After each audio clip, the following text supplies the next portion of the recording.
continuing the discussion of anger, I have more notes on it.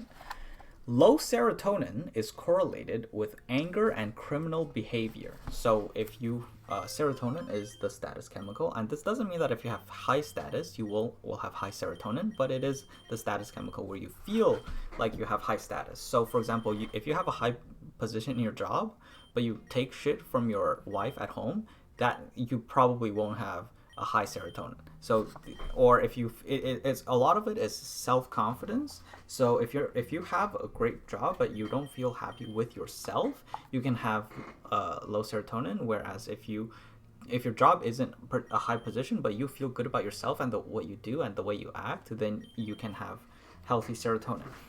And so it's saying that if you have low serotonin, you're more prone to anger, irritability, and criminal behavior. So, if you take shit from, say, your wife at home and you go to your job, you're probably not going to be as good of a boss. Anyways. Anger is an attempt to establish or gain leverage to get what you want now or in the future.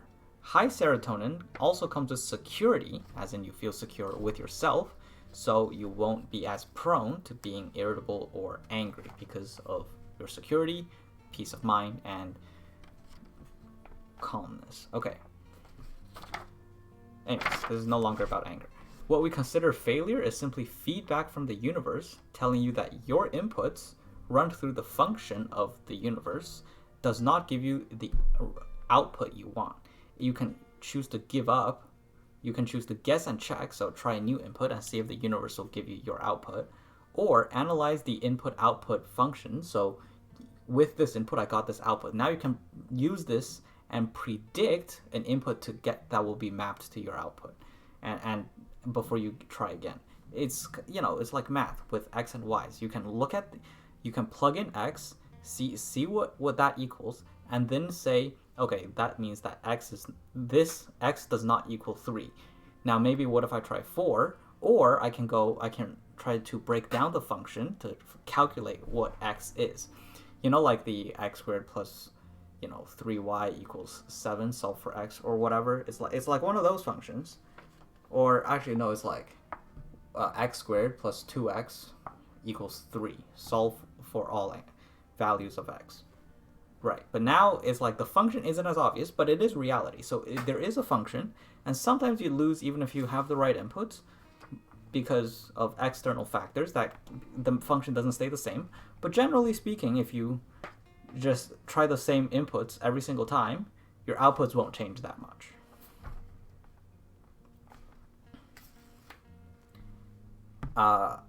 That is depending on, you have to use the right metrics, of course. For example, if you do something which is practiced consistently and your output you're measuring is your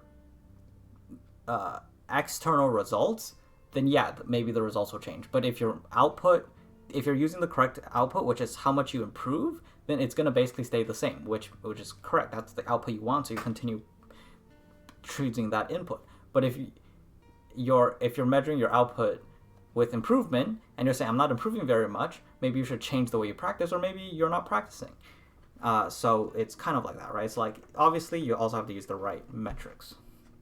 Anyways, I get overwhelmed when I see a task that is composed of many small aspects if I don't focus on single steps. So if I see something and I go, I have to do this, and this to get this done, I'm going to feel overwhelmed and more prone to being distracted and not doing it or procrastinating. Whereas if I only see the one step that I have to do, and then when I do it, I do the next step, it's much easier for me to actually get things done. Okay, next. And this one is from Solve for Happy by Mo Goddard again, and he mentions the eraser test, which is saying that if there was a technology which could go back to your past and erase an event, this can't be something, this wouldn't really be something you do or a decision you make. Maybe it's a mistake you made. For example, maybe you hit somebody with a car that you could, where it wasn't because of a lapse in judgment, it was just because they jumped in front of your car, and maybe you could erase that. But for example, if you were to say, I wish I studied harder in school, that doesn't really work, because if you erase an event, you're still the same person. You make the same decisions, right? So it's like, You could say, I wish my mom didn't get hit by a car. That's a fair choice to erase. Or I wish I didn't. I wish when I went out that day, the bird didn't shit on me. Sure, that's something that happened to you, that is not a product of your decisions, right?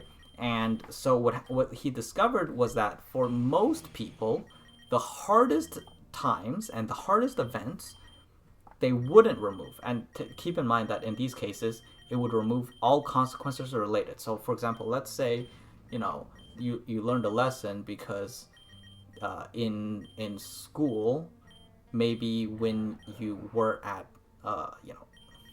you went to this, say, Jam Fest. I'm a programmer, so it's the event that I'm more likely to think of, and you encountered a major bug in the Jam Fest, and that made your time much more difficult, and you hated having to solve that bug, for example. And the product is, you encountered the bug, you went through the process, you hated every minute of it, but now you wouldn't remove that from your history, because now it comes to the case where the experience adds to your history, your memories, and what you encountered. So if you say, oh, I wish there was no I didn't face that stupid bug, then you don't get any of that experience or memories today. Anyways, so that's what he proposes, and the idea is basically all of the hard things that happen to them, not including like deaths, because most people would change the deaths of their close ones, but the things that happen to them, they usually chose not to erase. And the simple reason is because there are so many consequences that come from it, like a butterfly effect, that they wouldn't be the person they are today. So they are actually the unknown changes, and they would the idea that they could possibly be a worse person today, or a less capable person today, or maybe working a different job, they wouldn't actually make that choice. So the idea is this: if you find something difficult today, it's not that bad. In 10 years, you'll probably find that you're glad that it happened to you. Anyways, now here are my notes on this. You can't ask people at the wrong time. If they're moody, if they're sad, if they're depressed, you might get some undesirable answers. This technology, in theory, if it was invented, it would be because the inventor really, really wanted to erase a certain event in their life. So what would happen would be they would invent it, go back, erase that event, come back. The event didn't happen. The technology doesn't exist. It can never be used again. If you ask someone who's in a very shitty period of their life, they might say that they wish they were never born.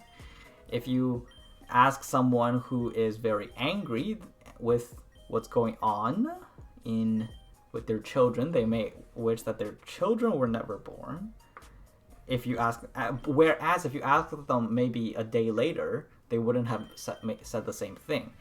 So you would probably need to, first of all, it would probably only be possible or effective for it to change things that are external, that they have absolutely no control over, because in those situations, because the case is this, right? If you erase a decision you made and go back to the person who was before they made that decision, you were the same person, so you would just make that same decision again, right? So it's like you would have to change an external event. For example, maybe a concert was rained on, so maybe you're like, I wish that concert didn't take place, or something like that. Now, obviously, that affects other people, so there's a paradox there, but we're just talking in theory. Anyways. So this was actually a very interesting thing. When you think of listening, you actually think of looking people in the eye. But apparently, if you look someone in the eye, that makes it more difficult to listen to what they're saying. So if you're talking to someone and they don't look you in the eye, and you tell them to look you in the eye, that actually won't help them listen to you better, which is actually fascinating. I didn't expect this. I mean, I personally, when I thought about it, it kind of made sense. It matches my experience, but also it's counterintuitive, because you're used to thinking that someone is listening to you more if they're looking you in the eye, instinctively. Okay, You can have more. Okay, so this one's just some quotes from Jim Rohn. You can have more than you've got because you can become more than you are. And the flip side is, unless you change what you are, you'll always have what you got.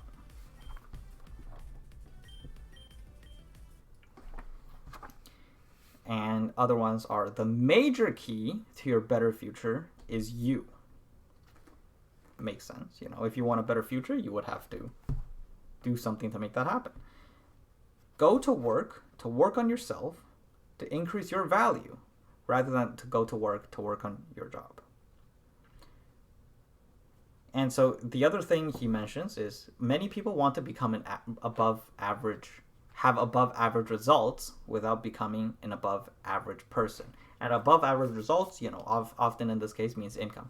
You want an above average income, become an above average worker or person.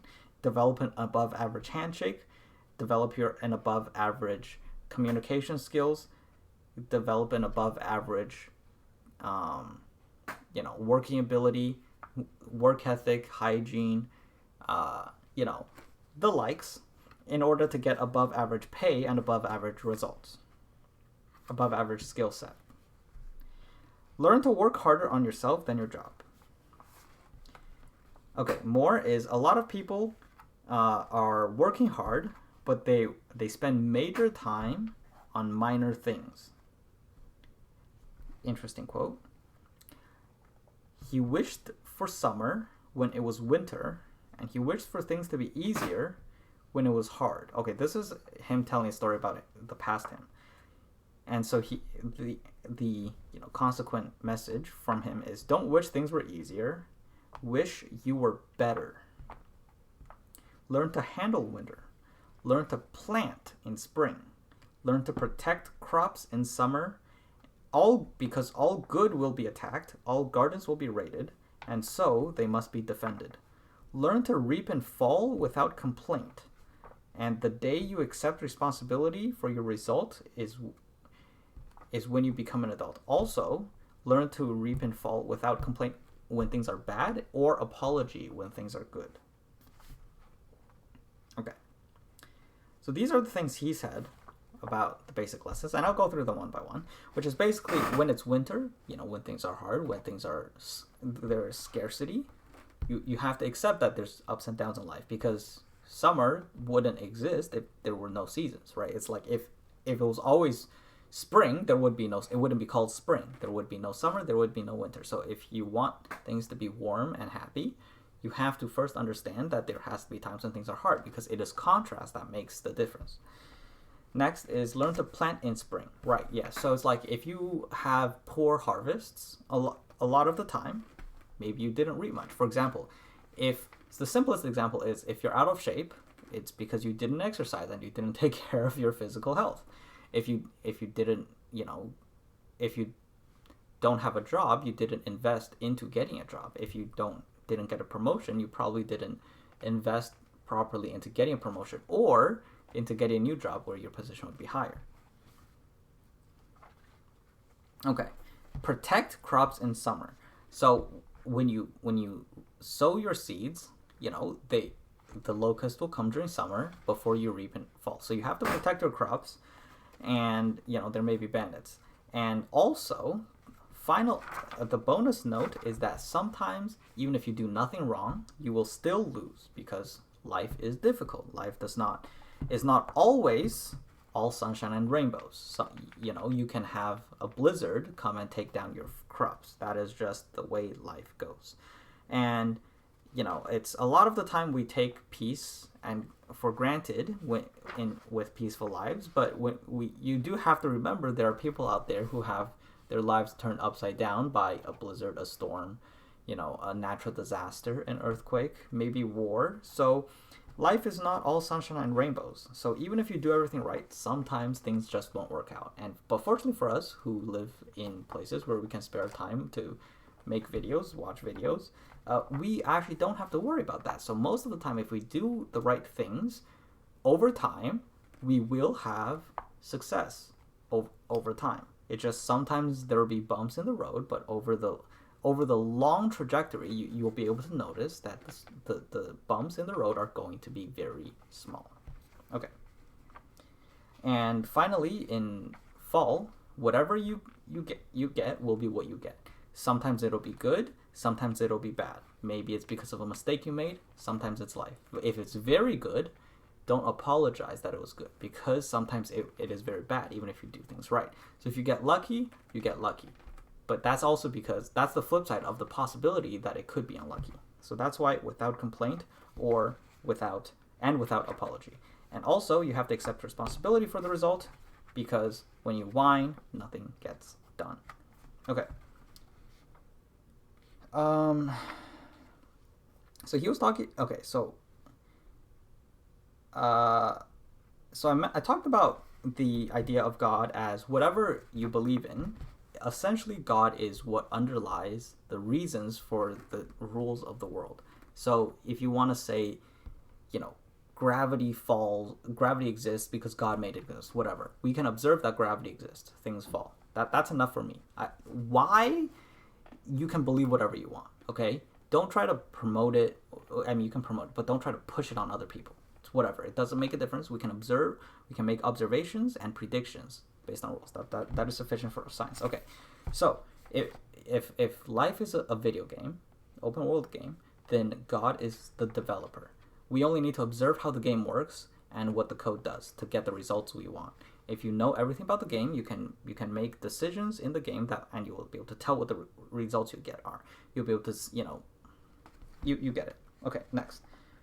We can make observations.